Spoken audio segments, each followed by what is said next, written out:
السلام علیکم۔ اچھا، انڈیا کے اندر مسلمانوں کے خلاف جو کارروائیاں ہیں وہ تو جب مودی پنجاب کا چیف منسٹر تھا اس وقت بھی کافی ہو رہی تھی، اور انہوں نے کافی مسلمانوں کو پنجاب کے اندر جلا دیا تھا، زندہ جلا دیا تھا۔ پھر مودی جیسے ہی انڈیا کا پرائم منسٹر بنا تو اس کے بعد پورے ملک میں مسلمانوں کے خلاف جو غلط اقدامات ہیں وہ شروع ہو چکے تھے۔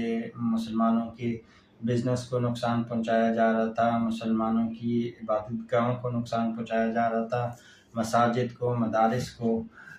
جو انڈیا انگریز کے ٹائم سے جو مدارس کے لیے جو زمینیں تھیں ان زمینوں پہ زبردستی قبضہ کیا جا رہا تھا، مساجد کو کھود کر ان کے اندر سے مندر نکالے جا رہے تھے۔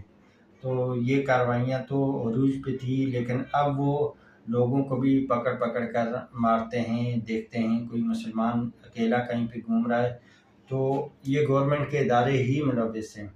کل کشمیر میں شبیر نام کے 15 سالہ بچے کو انڈیا کے پولیس والوں نے پکڑ کر اس کو دریا میں پھینک دیا۔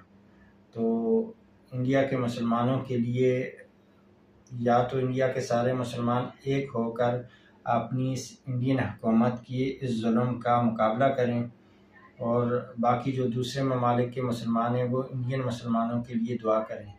جہاں پر انڈیا کے اندر جن علاقوں میں مسلمانوں کی میجورٹی نہیں ہے وہاں مسلمانوں کو لیے جینا انتہائی مشکل ہو چکا ہے۔ جہاں پہ مسلمانوں کی میجورٹی ہے وہاں پہ تو وہ گزارا کر رہے ہیں، لیکن جہاں پہ ان کی میجورٹی نہیں ہے وہاں پہ ہندو ان کو انتہائی تشدد کا نشانہ بناتے ہیں۔